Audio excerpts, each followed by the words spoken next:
Good morning. I hope you can hear me from over here. We've got a rainstorm going on. You can hear the birds in the background and the rain. I'm having my coffee. You're having your coffee? Let's see. I can't say coffee anymore because we have someone who drinks Coca-Cola. And we have someone who drinks a Diet Mountain Dew. Then we have someone who has tea. And what kind of tea should they be having? I don't know I don't know a lot about tea. But some people have different kinds of tea. Now, is there a basic tea like Lipton tea that you have warm in the morning, or do you have it cold? You know, tea is a unique kind of pleasure. The English are so big into having tea. Or that's the way the movies say. You know, Agatha Christie. They always have their tea. And they have their special teacups. So in America, we have mugs, our special coffee. Or we have cans, our special drinks. Or we have solo cups, our special drinks. You know, America's so wide open. It really is wide open. We're just a bunch of trendsetters. Or individualists. I guess that's it. I don't know what makes us so different. And it doesn't matter to me, really. It's just the pleasures of morning. Why do we make it so important on mornings? You know, the pleasures of, you know, that special time in the morning when you are just beginning a brand new day. If it rains or if it's sunshiny. Really. Or do we? Do everyone celebrate with themselves or their families the tradition of mornings?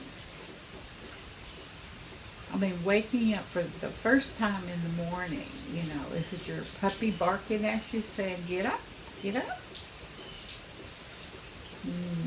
Or is it your kitty cat walking all over your belly? Or scratching on your face, or looking at you until their whiskers touch your face and they get up? Or do you wake up in your CPACs over falling off your whole face over here to the side? Or do you wake up and your pillow has taken most of your face with a pillow that you've been hugging all night? Or you wake up and you're sort of like in a fetal position and you're waking up and the first thing you see are your feet. Or the puppy looking at you. Oh, mornings can be a really surprise too. You might wake up, for instance, this morning I woke up, heard it thundering. And I was thinking, oh man, 4 days in a row I've been saying I'm going to plant those flowers. And I had thought today was going to be the day. I didn't know it was going to rain. But when I woke up, I mean really, not woke up and snoozed or anything, but just wake up, I'm hearing rumbling of thunder. Didn't open my eyes yet, you know, just listened. And then I opened my eyes and I think it's going to rain. And then I realized it was 9 o'clock. I had slept till 9 o'clock in the morning. Now that is surprising for me, sleep till 9 o'clock in the morning. Do you sleep till 9 o'clock in the morning? I mean, I've known people, friends of mine, who didn't get up till 11:30 because they stayed up all night reading or watching movies. But getting up in the morning, to me, just so special. And I don't understand. Connor, I know it can't be special to you. Connor, I'm not talking to anyone that's right here in the building. No, I'm right here, Connor. I'll talk to you, Connor, okay? When the thunder happened a while ago, Clyde came over and got behind my legs here in the recliner. It's a recliner. He was cuddled up. He was trying to get underneath this Afghan because, it's getting big enough now that it covers my legs. But so he was going to huddle up underneath there behind my legs to protect himself from the thunder and lightning. I think right now he may be underneath the bed. And it's funny, my bed's like this high off the ground, only got, I don't know, 16 inches. No, not even that. And that big old dog gets under there. I mean, he's just working his body, and you can hear him creaking and crocking and trying to get under there. And finally gets just where he wants. Then he just falls asleep. You can hear him sleeping and snoring. I know really I ought to raise the bed so I have more room, but if I do that, I can't sit in the bed. I mean, I can't, shift my body to the bed without getting on my tiptoes or, and that's how I fail anyway. That's how come I'm in this situation. It's because the bed was too high and I was trying to get in it and fell. But anyway, so I'm sort of selfish like that. I don't want to raise it, but I would like to give him more room. So, yeah. He's a cute little old thing, but he's getting up in the years now. I just know any day he'll decide to leave me, and I'll be sad. I've had him all a long time up there, but time goes on, and it rains and it thunders. Can you hear the rain? I don't know if you can hear it or not, but I'm just sitting here enjoying it, talking to you. Is it raining there where you are?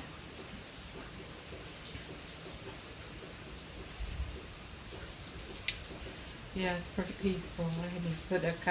You can put a little hand of bird feed out in the little bird feeder. Can't put very much because they don't want us to feed the birds, because the bird flu will attack our chickens. We've talked about that before. I would like to tell you though, I have two blooms on my cucumber vine. Hadn't seen any bees, and I don't know if they're male or female blooms. I know I can tell when I go out and look, and I don't know if I'm going to have to fertilize, pollinate them a hand to get fruit. But we will see. When the blooms fall off without fruit, then I'll know the bees aren't here. I wish they were, though. I feel happier knowing they're around. I'm getting paranoid about bees. I don't know if I should be getting paranoid. I'm planting flowers the best I can, thinking that I'll give them a place where they can collect, that honey that they collect.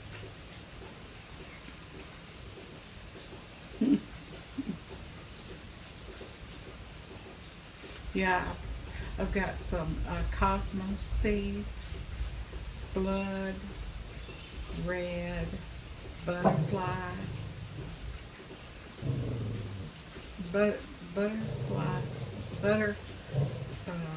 anyway.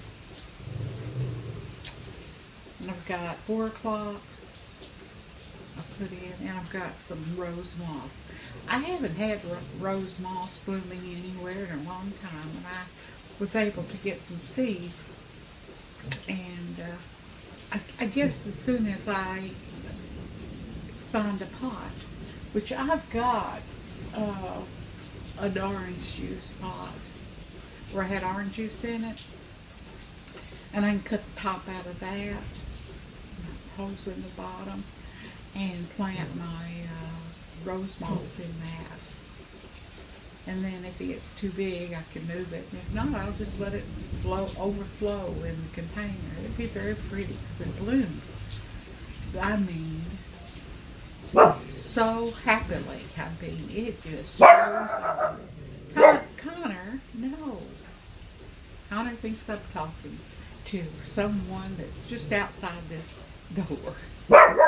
You know, and now you think after all this time, oh, I know what it is. He hears the trash being. Oh, and I didn't put my trash out. Oh, that's not a good thing. Be another week. Well, that's the way it goes sometimes. I didn't wake up till 9. That's very messed up my morning schedule. Can you hear the dump truck? It's a very noisy dump truck today.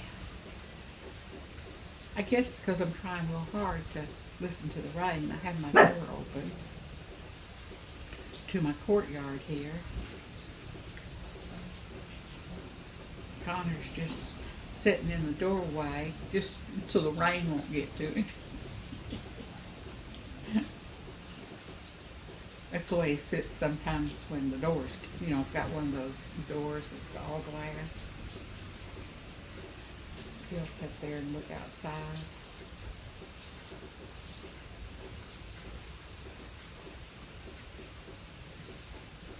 Yeah, Morgan and David came and brought my fountain to me. So I'll be putting my fountain up on my courtyard. And it's still working. I do have to seal the bottom a little bit. I mean, it's very old. I'll have to show it to you on my videos.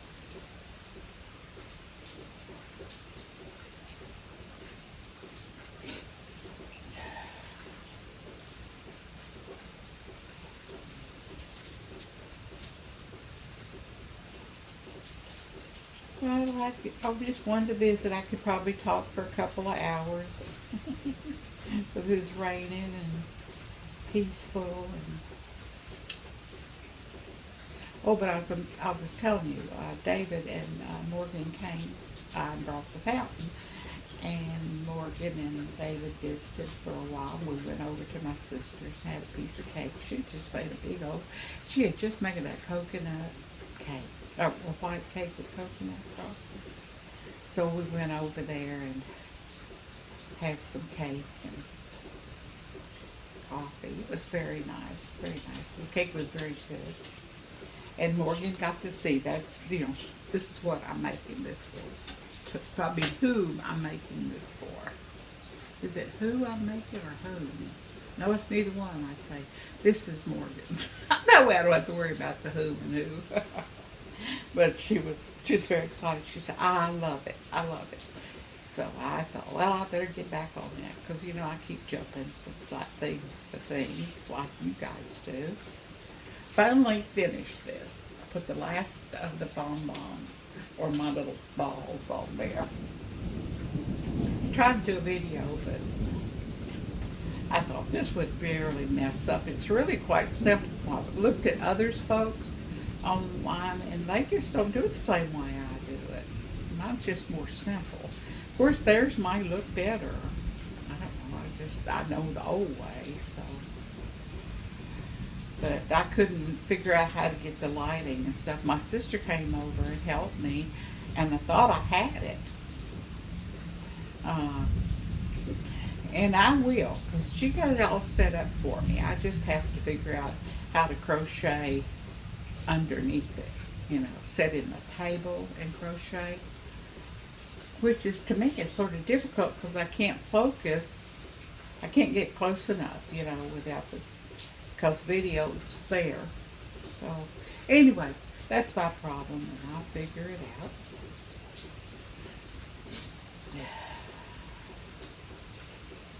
See my little rose? This is the one I made so I could find it in here. See? It's still hard to see, but it's not as hard not to see as the one I had, the little unicorn.